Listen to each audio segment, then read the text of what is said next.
Good evening, folks. It's Diamond with the Oppenheimer Ranch Project and Magnetic Reversal News, bringing you a magnetic excursion update Friday, December 27th, 10 p.m. Mountain Time 2024. Record cold for the first 2 weeks of January for the East, and the Northeast means record-breaking snow for areas that really need it. Keep calm. It's boom time. Oregon ski resorts have the deepest snow in the country right now. Here we see Mount Bachelor ski reports. The Christmas Day storm delivering 14 inches of snow overnight, bringing the base depth to 84 inches. In comparison, year to date, we've got 104 inches of snow here at Wolf Creek, but only 45 inches as a base depth. Good news, 24 inches of snow could fall in the next 24 hours on northern Colorado mountain ranges. While most of December has been quite dry around Colorado, it's looking like that trend will be bucked during the final week of the year. As 60-foot waves blast California coast, this is after the Santa Cruz Pier collapsed into the sea. The waves are only getting bigger and more severe. And the forecast is for big waves for the next several days through the weekend. So heed the warnings and stay away from the beaches if you can. And January is when winter's worst snow and cold peaks for many in the U.S. Are you peaking? Well, a cold front is coming to Texas, the nexus of the Schmexus. And will a freeze follow? After this week's storms, chilly weather is on the way to the Houston area, but will there be a January freeze? Let's take a look at the thermodynamics together, and we'll work it out. Here is tonight, the 27th. It's looking quite moderate in Texas by Saturday, the 28th. December, the 29th, it's looking like a chill down in Texas in the 50s there. Take a look at that. Here is the 31st. We're now entering freezing territory up in the panhandle here. 40s for the Houston area potentially on Tuesday, December 31st at the end of the year. Wednesday, January 1st doesn't look any good for Texas. Highest temperatures on the tip here will be in the low 60s or middle 60s. Take a look at that overnight, January 1st. So as we enter the new year, even Florida is going to be chilling down into the 40s. Here's January 3rd's thermodynamics. Could be an iguana apocalypse approaching here in the first week of January for Florida, where it looks like regions like Miami will be in the low 40s, as well as Naples. How do you like them apples? And the cold will continue throughout the first few weeks. Take a look at this Arctic plume. Minus 34 in eastern Canada for January 8th, and that is not going to set up a good situation for Florida. Take a look at that. Iguana apocalypse 2025 coming potentially January 11th. A quick look at the snow basins show all the basins west of the Rockies are in excellent condition. All but one. And it's always Portland to screw you over here. Look, 0% for Portland. That basically sums up Portland, doesn't it? 0%. Most of the basins east of the Rockies need more precipitation, and the good news is that may be on the way. Here's the full forecast. Dense fog for the center of the nation. Severe thunderstorms across the south as a parade of Pacific storms continue. Seems like a broken record there. A series of Pacific storms will continue to significantly impact portions of the West through the last week of 2024. Strong winds, high surf, heavy lower elevation rain, and heavy mountain snow is expected across the plains. Low visibility and dense fog will make for travel difficulties as warmer air lifts north. This will fuel severe thunderstorms across several southern states on Saturday. Holy macaroni. Before we look at the total snowfall, which is epic for the Northeast, let's take a look at the GFS model and see those severe storms develop. They're going to be developing here Saturday across the southern tier. They're going to pop up here in East Texas early and move across Louisiana, Arkansas, up into Tennessee and Kentucky, and move east, wreaking havoc on the entire East Coast to end out. Look at this this low pressure bombing out here in Canada, ending out the year. And here we see the new year. At the new year, the east is going to continue to get bombarded, only this time with less rain and more snow as the snow continues to pile up in the northeast after system is hitting the west.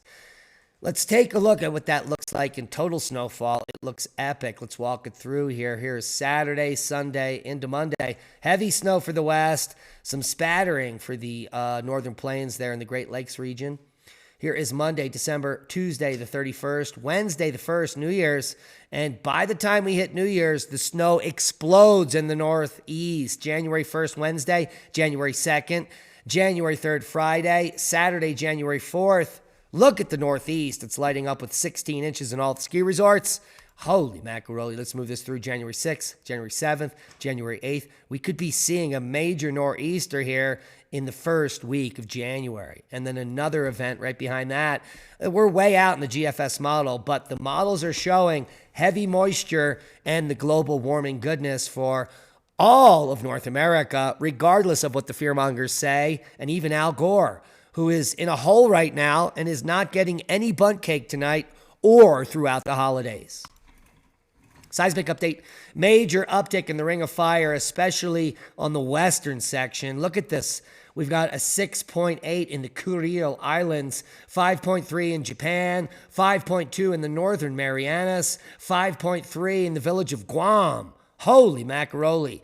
The earth is also growing at the mid-ocean ridges, 5.9 on the Atlantic Ridge, a 5.0 on the southern mid-Atlantic Ridge, and I don't even know where to go from that. So we've got major activity on subduction zones and divergent plate boundaries. Holy macaroni.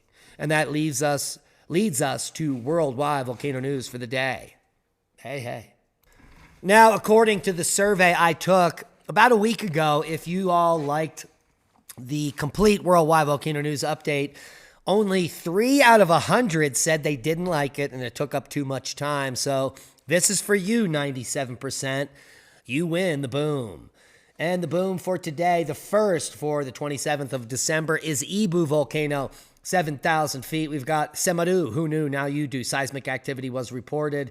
Fuego to 13,005. Popo, a little puff of volcanic ash today. Santaguito to 13,000 foot. Raventador, 15,000 foot puff. Sakurajima, 11,000 foot blast there. Ibu to 6. Sungay to 20,000. Fuego to 14. Semaru, volcanic ash reported from the ground. Popo to 20,000 feet. Santaguito, possible volcanic ash emission there. Raventador, 15,000 foot today. Take a look at the lava on Stromboli. A new lava flow on the Sierra del Fuco.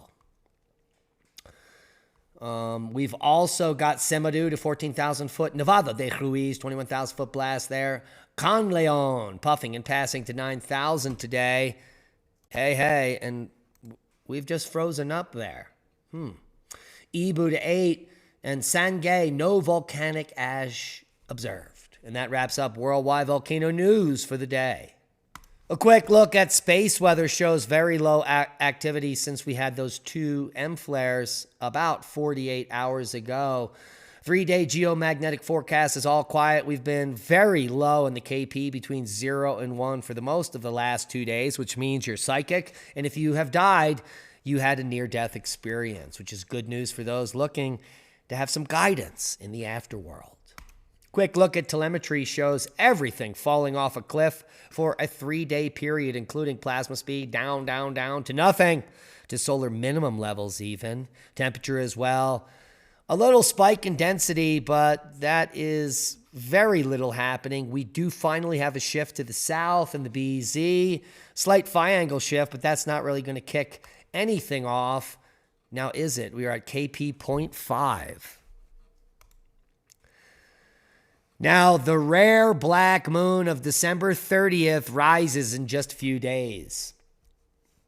And, well, it's not that spectacular, but it is rare. December 2024 will see a rare black moon. No, it's not racist. It actually means a new moon. And a rare black moon is a term for the second new moon in a single calendar month. The second new moon of December will occur at 5:27 p.m. ET, 22:27 GMT on December 30th, according to the U.S. Naval Observatory, 2 days after the waning moon passes by Mercury in the pre-dawn sky. The second new moon is sometimes called a black moon, just as 2 full moons in a month is sometimes called a blue moon. And we've had many blue moon booms over the last several years. Though neither is a true astronomical term, they're certainly fun to say. Hey, hey. And speaking of things fun to say, solar eclipse 2025. Why you need to get your eclipse glasses soon? Well, we already all have them. In case you missed the memo, we've had several eclipses in the last decade, and everyone has eclipse glasses at this point, except maybe, well, even Donnie's got some. When is the next solar eclipse? There will be 2 solar eclipses in 2025 on Saturday, March 29th, and Sunday, September 21st. But the first one will be visible from North America. That's the March 29th solar eclipse, and only if you're on the East Coast.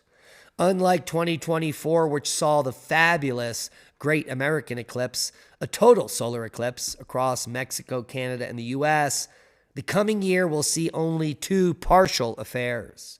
Neither will feature totality, that all-important few minutes when all of the sun is blocked by the moon.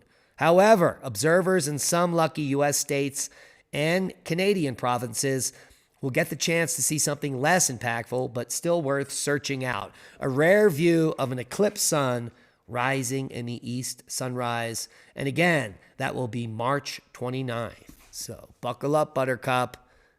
A partial eclipse is coming, and no one is bumming. We are bumming about the maker of Gore-Tex and the fact that they've polluted multiple states in the United States. Well, and the fact that all of these major multinational corporations are scumbags. They've polluted the entire planet forever, including all rainwater and groundwater, which means that all tap water is polluted as well. Forever Chemicals may have polluted 20 million acres of U.S. cropland because they are using human waste as fertilizer. It's absolutely disgusting. And I know what most people eat, and I certainly don't want any of those chemicals in my food. So I can't implore you enough to grow your own food organically or source all of your produce from a local organic farmer. A tap water study detected PFAS, or forever chemicals, in 45% of tap water across the U.S., and it's even worse for the rainwater. Rainwater everywhere on Earth, even in the Arctic and Antarctic, and even on Mount Everest, unsafe to drink due to forever chemicals. That means don't eat the snow, yo. And the only way to, well, prevent yourself from ingesting these chemicals is to filter your water. And the best way to filter your water is the iTeal portable reverse osmosis water filtration system. It takes out 99.99% of all forever chemicals, including PFAS, as well as anything else. You can literally find a puddle in the middle of a highway with contaminated water and suck it out through the iTeal and drink it. Drink pure, 99.99% pure water from any source. It is also the cheapest reverse osmosis water filtration system on Earth. $299 delivered and 20% off now with the discount code Christmas CM20 or use ORP20. Either way, 20% off is $60 off this baby, bringing the price down to $240. Almost anyone can afford that to keep their family safe. Yeah. From parasites, bacteria, viruses, heavy metals, fluoride, chlorine, PVC, PFAS, and more. Get the iTeal personal water filtration, and just a single filter change provides 600 to 800 gallons of drinking water per replacement. That's enough to keep you going for months long. At just pennies on the dollar for the cleanest water on Earth. Support the channel Support your family's health and wellness and start filtering all of your water. And stop buying cases of spring water in plastic. It's just stupid.